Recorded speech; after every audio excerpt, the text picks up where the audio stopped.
Welcome to Music Row Dealmakers, where we explore our world of making deals from Nashville's famed Music Row, in the heart of Music City.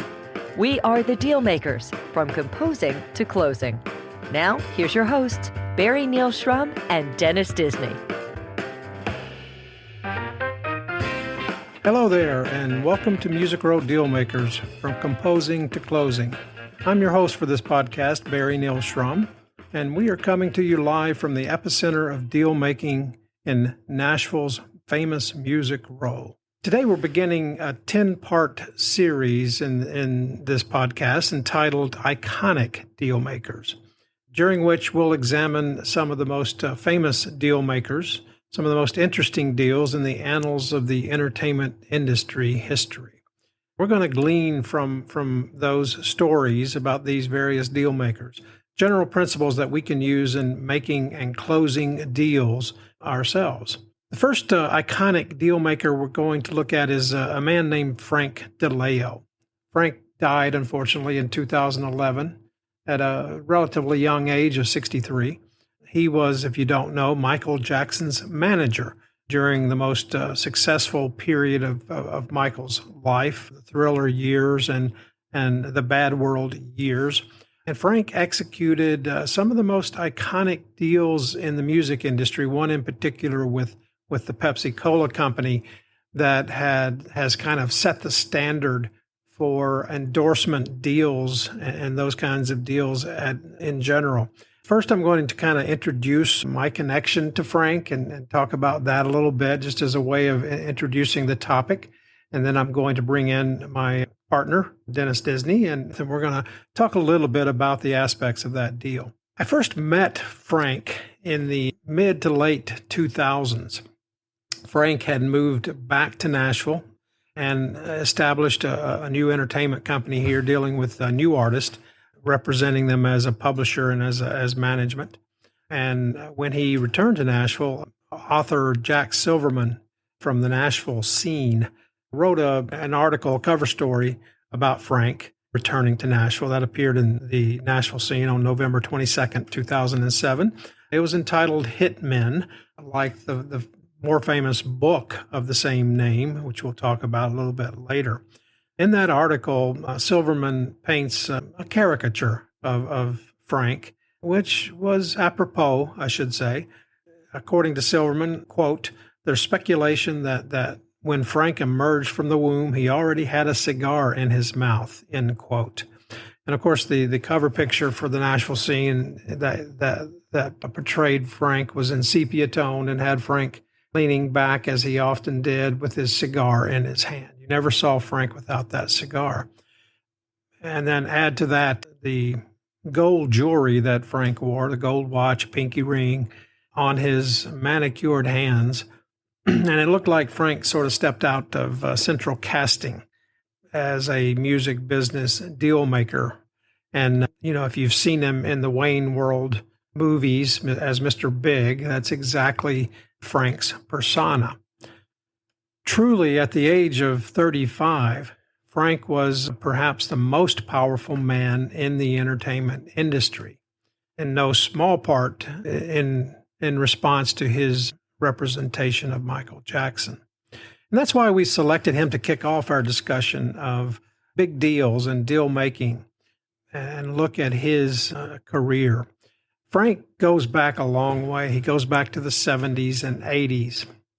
And he launched the careers not only of Michael Jackson, but of REO Speedwagon, Ozzy Osbourne, Gloria Estefan, Luther Vandross, Meatloaf, Cynthia Lauper, Culture Club, and many others. And he, as an executive, took Epic Records from the position of number 14 in the market all the way up to number 1, garnering him Executive of the Year, along with 80 gold records. Because of Frank's success in representing the Thriller album as VP of National Promotions, Jackson came to Frank and asked him to manage him, which he started doing in March of 1984. Frank was, of course, the executive director for Michael Jackson's Thriller video and the Bad World video. the latter of which was directed by none other than Martin Scorsese. And because of that relationship, Frank set out temporarily on a movie career, the aforementioned Mr. Big and the Wayne World movies, but also notably Tuddy in the Scorsese film Goodfellas. And in the vein of art imitating life, Frank's portrayal of a gangsta, a made man in Goodfellas. Frank was often allegedly connected to organized crime. And I say allegedly because he would never really admit it. I represented Frank in those years when he was back in Nashville in the 2000s because he was apart from his wife who was back home in Ohio. I would often go to dinner with Frank and have drinks with Frank just to sit around and be able to pick the brain of that cultural giant. But when I would prod Frank about his connections with organized crime, he, of course, was a little bit sheepish, would never come out and directly admit it. But occasionally you could pick up on veiled references from him and others about those years. For starters, Frank began life in the entertainment industry as a rack jobber in the early 60s. In those years, a rack jobber essentially went around to local record stores and distributed product for the record labels. However, in its connection with organized crime, those rack jobbers would also distribute counterfeit recordings produced by the mafia to those legitimate record stores as a way of laundering their money. Another point in history, Frank was arrested and fined in Ohio for illegal gambling. That was between his stints as a record exec and after Jackson had released him. When the article, the author of the article, Mr. Silverman, asked Frank about that for the Nashville Scene article, Frank commented, "Well, did I do time? No. Did I pay a fine? Yes." That's probably as close as he ever came to admitting some connection to organized crime.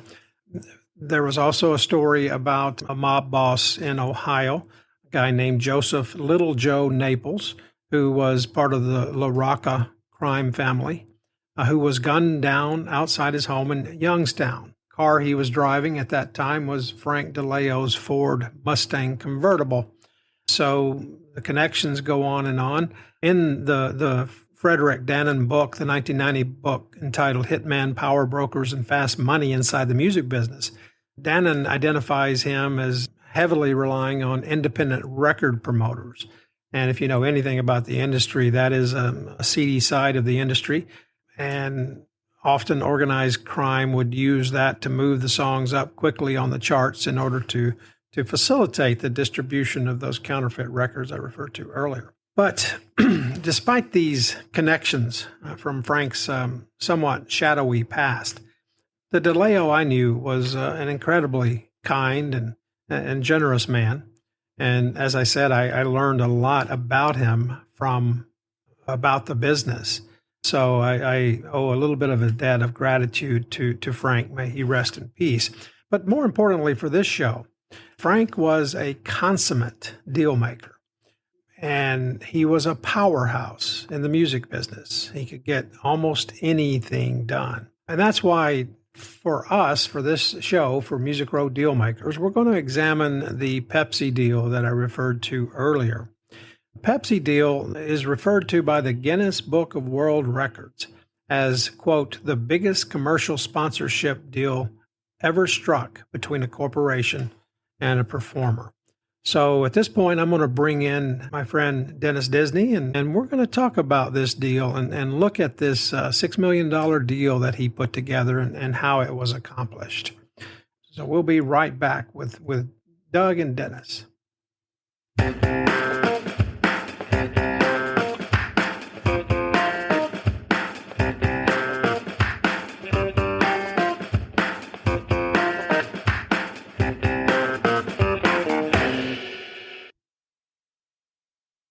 You know, Dennis, during the 80s, Coca-Cola and Pepsi were big rivals. I don't know if you remember that. I don't think Pepsi ever overcame Coke in those days. Yeah, I don't think they did either. The interesting thing, my wife knew because I was very heavily involved in marketing back then. Right. And she knew I was really interested in that whole story. And I had purchased, I believe it was the Coke book about New Coke. Right. And all that went on.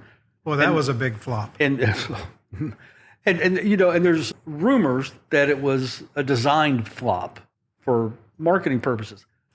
Interesting. After I looked at it over the years, I don't think that's the case. I think they just messed up. But all that to say, that Christmas, she bought me the book on Pepsi, and she said, "I thought you would want to know the other side of the story." So, so I had both of them at that time, and both were very interesting reads. I remember, I've got a very distinct memory of myself walking across David Lipscomb College when I was a student in the early 80s, 82, 83. And, there's this big white van with, the food van where they have the side propped up. And, of course, it had Pepsi Challenge written on the side of it, take the Pepsi Challenge. And they had little cups, 2 little cups set up. Did you ever do one of those? I never did. I always thought it was really interesting. I saw all the commercials. But I will say this, at the risk of alienating a potential sponsor of this podcast, I would tell my wife, I said, I like Coke better, but I loved Pepsi's marketing. Well, this is true. And that's really what this deal with Frank Dileo is all about, isn't it? It is the marketing aspect and really what both of them achieved in the deal, Pepsi and Michael Jackson, in propelling Pepsi to the point where they did overtake Coca-Cola during those years when they were with Michael Jackson. So that's what we're talking about today. And one of the unique, viewpoints I have about this comes from some of the times I spent with Frank Dileo here in Nashville when he returned in the 2000s to set up his own little entertainment company here, just back here on the Music Circle South. And he and I would often meet at various restaurants and bars across town after work, and I enjoyed doing that with him a lot. And not the least of which was because I got to hear stories like this. And one of the connections that I think he told me about that he made when he was thinking about this was right after the time when he started representing Michael Jackson. He moved out of the label, and Jackson asked him to represent him as manager. And this was sort of his first big push for Michael. Victory, I think, was the name of the album or the tour that they were about to do. And Frank wanted a big sponsor. And at the time, Michael Jackson, you may remember, was called King of Pop, right? So Frank, being from Western Pennsylvania and Ohio, of course, pop for him was associated with cola. Yeah. That's what that region calls cola, and that's fine. So for him, King of Pop, naturally he's thinking, okay, let's get a cola to sponsor the tour. And so for Dileo, he recognized the fact that it was a younger generation that enjoyed Michael Jackson's music. So that's how he kind of connected. And he says, okay, Pepsi has this thing, choice of a new generation. So Pepsi, Pop, King of Pop, nice fit. So Frank went into this looking to get Pepsi. So if that were you back in the 80s, and you were thinking, and you just said you were interested in Coke and Pepsi from a marketing standpoint, which one would you gravitate toward? Well, from a youth marketing perspective, it was Pepsi, with not only the tagline, obviously a very intentional approach to position the product, but I don't know the relative ages of it, but my understanding is Coke was already much older, and Coke had been very engaged, actually, with a lot of stuff going back into World War II and before. Right. Matter of fact, there are pictures of soldiers, either in the Pacific or the European Theater 1, unloading crates of Coca-Cola that had been sent over. So by the time you get to the 80s, when you think about it, you go, well, how do I position my beverage different than that? Well, those guys were dealing with that old generation.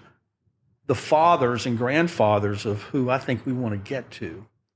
And so in setting that up and identifying a very specific target market, which as a marketer, that's what you do, right? You find the audience that's going to be core for what your product is and who's going to consume your product best. And then you try to grow it for sure. But you have to have a distinction, a differentiation. And I will say, even though I liked, as a personal choice, liked Coke better, I grew up on Pepsi. My father bought Pepsi at the house growing up. My uncle, who I worked for, he was my foreman when I worked construction during the summers. And he always kept a cooler in the back of his pickup truck with Pepsis. And I will tell you, I'm country, just so you know. But I can tell you, one of my favorite lunchtime meals in the summer was a can of potted meat, some saltine crackers, a green onion, and an ice cold Pepsi. Oh my goodness. But having said that, especially by the time I got married in 1984, I was a Coke drinker at that point, and still am. Yes, same here. If I'm going to have a soda, I'm going to have Coca-Cola. And when you think about it, okay, so we got that goal, and you just said you would have that same, I guess, read on the marketing and the endorsement. So, but you also know that Coca-Cola has spent millions of dollars marketing over the years. So for Frank, it was like, okay, what can I do with that? If I know Coke is going to give me a sponsorship, how high can I get Coke? And then take that and leverage Pepsi. So Frank started with Coca-Cola, even though his end goal was Pepsi. And the end result, and I'll talk a little bit more about this later, but the end result of that was Pepsi went to 6 million, almost 3 times or 4 times what Coca-Cola was willing to pay for the same sponsorship. So Frank's convinced Roger Enrico, who was the CEO at the time of Pepsi, to sponsor that Victory Tour. And not only that tour, but the album production and as you know, the video production and all of that as well. And then when they renewed for the next tour, it was 10 times that, up to $50 million. So, and that was an upfront payment. That's something else Frank wanted in the deal. Of course, for that second deal that you're talking about, right? They now had some history because my understanding is that the first campaign, the $6 million campaign, as you were describing, right, that sales for Pepsi jumped to over $7.7 billion in that year, in the year of 1984. And as you and I know, that's leverage. That's, yes, huge leverage. Yeah. And I understand too that the deal included a lot of tie-ins and other things. I think you have a little bit more read on that than I do. Yeah, I went back and looked at some of the stuff that was involved with that campaign, and it was pretty broad, very multifaceted. Not only the advertising and a ton of that included television and radio and billboards and print ads and whatnot. But it also ended up being with logos on cans, and there were displays in supermarkets. There were a bunch of what they call PR-friendly events. And the cool thing about this, and I think we'll talk about this in a little bit, about how the celebrity endorser, so to speak, gets involved and probably should get involved to help make these campaigns their own, so to speak.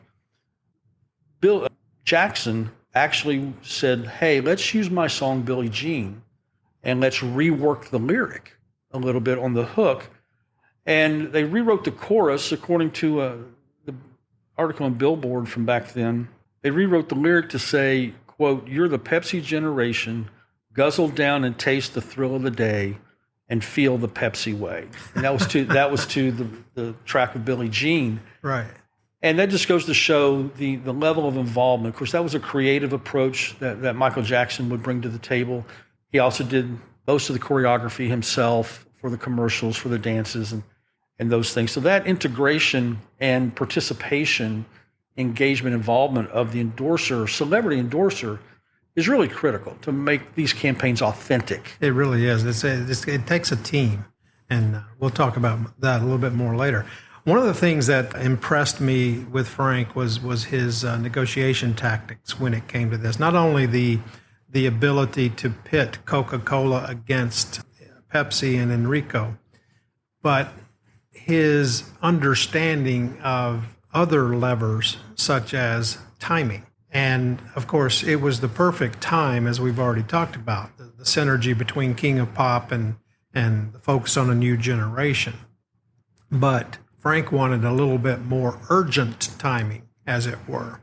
So Frank concocted this idea that he would introduce himself to Enrico and tell him what he was thinking and ask him if he could fly out to LA with him for a guest show, or invited him to a show in California if he would just let him ride on his Pepsi jet.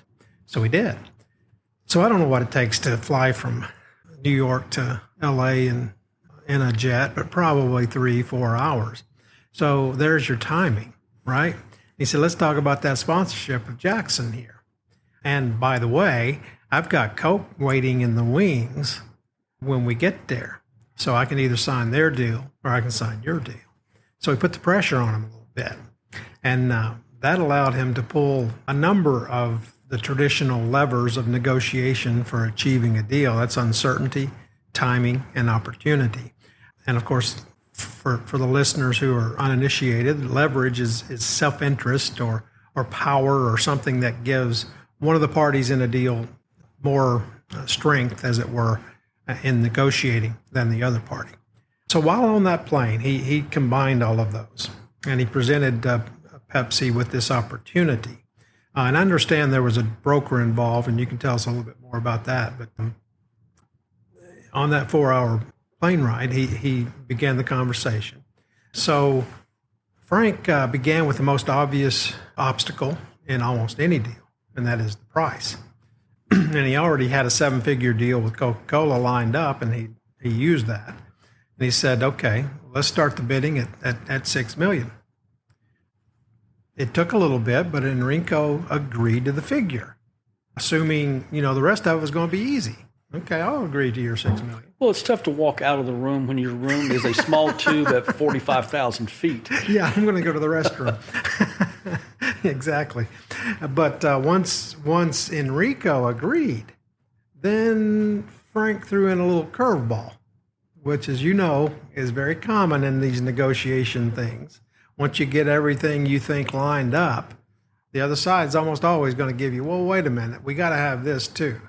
So he insisted, wait a minute, Roger, that's great. I'm glad we struck a deal, but there is a catch. You got to put the money in up front.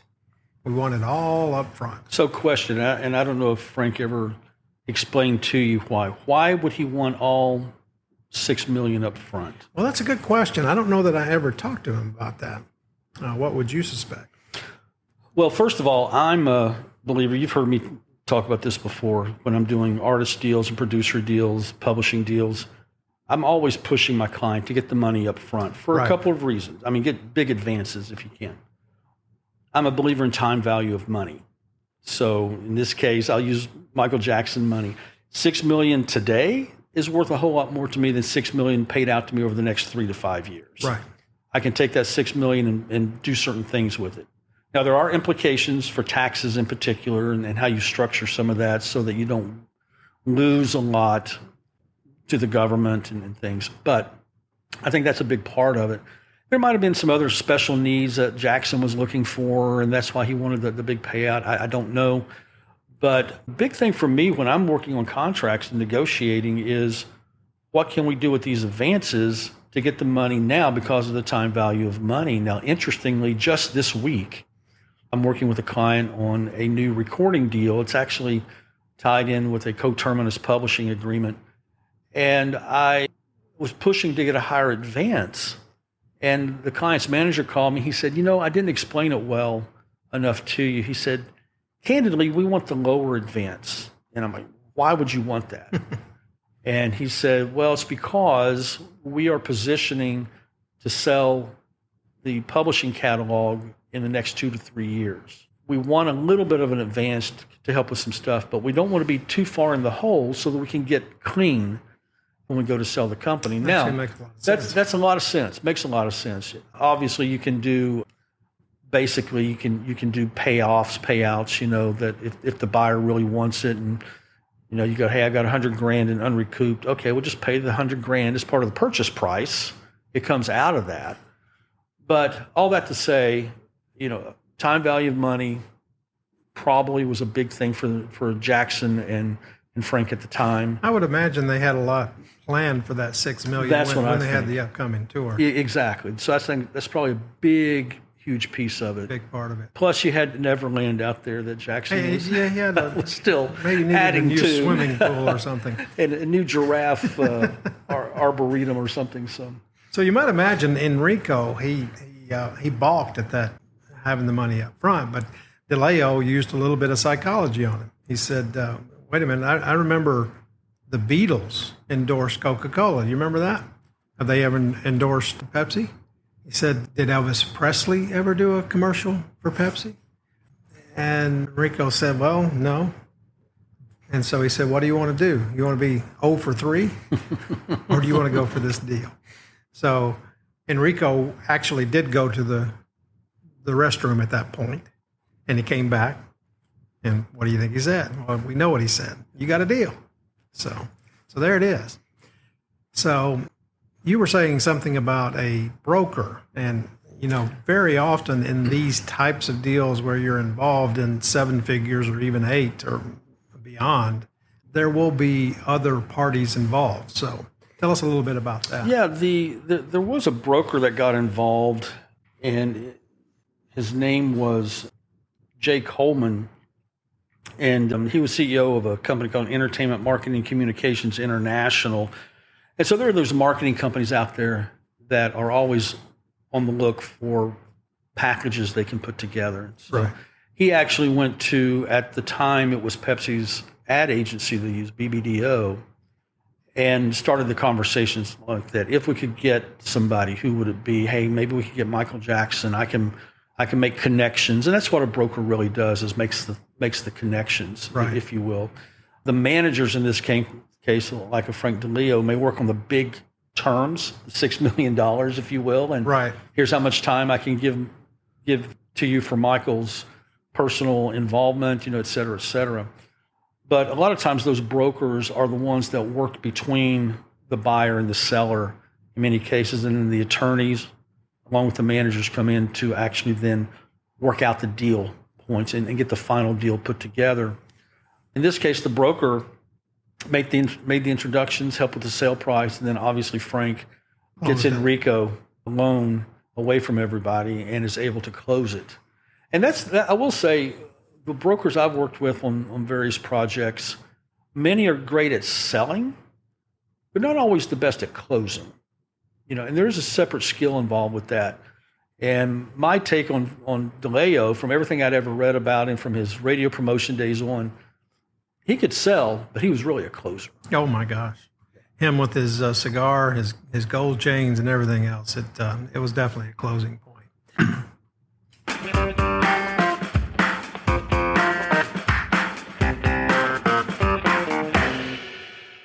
All right, so listeners, if you have questions about anything we talked about today with Frank Dileo, you can call us at 800-DEAL-MKR, Dealmaker, or 332-5657, or you can send us an email at questions@musicrowdealmakers.com.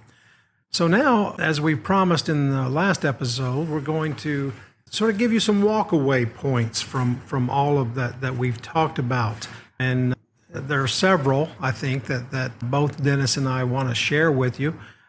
One of the things I want to point out about Frank is the planning and the strategy that went into this. You can do the same thing. And so Dileo did enough research to understand that Pepsi needed a fresh face like the King of Pop to associate with the audience that they were seeking to sell to. I think that's a very important point. Understand the need of the parties. And Dennis, you had some thoughts on this when we talked about this. Yeah, it's everything has to come from the viewpoint of not just what am I getting, and this will be for every deal. And so over the course of this podcast, we'll probably repeat some of these things because they are true fundamentals. As an example, or as an anecdote, the old football coach from the Bears, George Halas, used to say he'd open up every spring training, back then I guess it was summer training camp, and hold up a football and say, "Gentlemen, this is a football." And the idea behind that is it's fundamentals. So fundamentals in putting deals together, the first fundamental isn't what you want to get out of the deal. You already know that. But you have to have a sense of, or at least investigate and research enough, what would the other side want to get out of this? And do I think I can make that work with both of us? And so you have to look at what's their objective in doing this. Obviously, we knew here the objective was to reach a younger generation with, at that time, one of, if not the hottest artist on the planet. Mm-hmm. How do we do that? Great. Dileo and Michael Jackson was, we need cash, big cash, and we'd like to have all these other promotional pieces and tour sponsorships out there to help defray cost, because the more cost we can defray with their involvement, the more money in my pocket. The more we make. So it's here's my objectives, there's your objectives. Can they coexist? But within that, you also have to then prepare for the objections to what you're trying to get out of it, which I'm sure, well, we know from Dileo. You just read it. The objection was, oh my gosh, that's way too much money. Mm-hmm. Really? We've had these other two major icons. This is the third one. Yeah. You want to be 0 for 3? You want to give that one to Coke too? That's a great way to overcome that objection, and it worked. Mm-hmm. So know your objectives, know their objectives, find where it can work, but then prepare and anticipate objections. And I heard a real estate salesperson one time say it this way, and I thought it was really brilliant. He said, when you come in to sell a house, if the buyer says, well, the bathroom's too small. Yes, but look at that huge patio and backyard. Well, it doesn't have a garage. It doesn't, but look at the master bedroom, if you will, and what you get with that. So it's always being said, that's going to be an objection. We get that. Here's how I'm going to counteract it. That's a key part of putting any deal together. Yeah, it can be simplified with the famous win-win kind of situation, but when we use phrases like that, we really need to dig deep, like you're talking about, and understand. When I teach negotiating at the Belmont, I talk about need, right? Both parties come to any deal with a need. And if you can isolate that, then that's going to help you address it just like your real estate agent. Do you really need a garage? Or are you looking for a large bedroom for that child you have planning, right? So that's knowing the party that you're making the deal with, knowing what their needs are, and being able to turn the deal back to show them how that meets their needs. No, very true. The other two elements that come in there very quickly, I will say, first, don't. You need to know the value of what you're bringing to the table. Right. Because too often in negotiations, you're just trying to get to the money, and you will oftentimes find yourself almost negotiating against yourself, and you end up with a lower value for what you're bringing to the table. Here, Dileo stuck to his guns. He knew the value of a Michael Jackson and all the stuff that Michael could bring to the table for them. Obviously, it proved itself with the bump in sales to over $7.7 billion the following year. So don't undervalue what you do, but you have to have a realistic view of what your value is. I mean, you and I have both been involved in negotiations with even our clients who say, well, I think I deserve X. No, you don't. And we have to be able to tell you that and not to lose the client. But at the same time, it's just not plausible and realistic. We know the other side won't go there. So we need to take that out or adjust our expectations. And then we talked about objectives, and sometimes the objectives get very subjective and personal. I remember reading about Mark McCormick. You and I have talked about Mark McCormick, who founded ING back in the 60s. And when they moved into television production of golf tournaments and selling the sponsorships. So they were not only doing sports agenting work, but in the sales aspect of it. They went for a big sponsor. I remember him telling the story. What they knew about the sponsor was that the CEO of that company had a huge, huge ego. So what did they do? Oh, we will actually interview him on national television during the golf match. Nice. It's amazing what a little, a 3-minute quick interview on national television will do to someone who is borderline narcissistic, has that huge ego. We're in. How much is it? I don't care. I'm writing the check. So you have to know, their not only their needs, but sort of the personal characteristics and idiosyncrasies of the people you're dealing with, and help feed into that with them. I mean, it's still very authentic. It wasn't manipulative in any way. It was just, hey, we know who this guy is. Let's give him what he really craves. Yep. And it's not costing us anything. Yep. What is his need? What is his desire? Understand the quid pro quo, listeners, of your deal. What is the benefit of the bargain to both sides? Obviously, Pepsi benefited immensely by having Michael Jackson with the 7 billion bump in sales you talked about. And of course, Michael Jackson benefited tremendously with everything that he achieved through that sponsorship. So both parties did win-win. And that's the true meaning of that. So that's very true. Remember that in your deals. Also, remember the leverage techniques that Frank used in his deal. John F. Kennedy once said, if you have leverage, negotiate. If you don't, get some, then negotiate. So that's very true. If you don't have any leverage and all you're looking for is that money, you're going to end up with a bad deal. So yeah, very much so. I think inherent in all of this, and in every deal, and I think you were really touching on it, but the deal you put together, it has to be something both sides can win with. Right. The old sales adage is it's much easier to keep a customer than to get a customer. Same thing here in a deal. It's much easier to keep your business partner than to have to go find another business partner next year, another tour sponsor next year.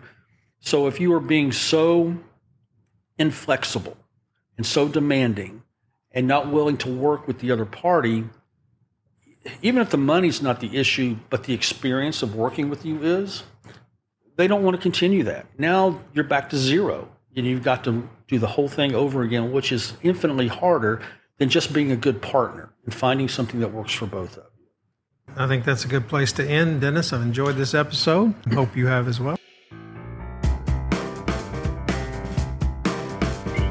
Music Row Dealmakers is a production of Shrum Disney and Associates, recorded on location on Music Row, the heart of Music City, Nashville. Subscribe to future episodes wherever you enjoy your podcasts.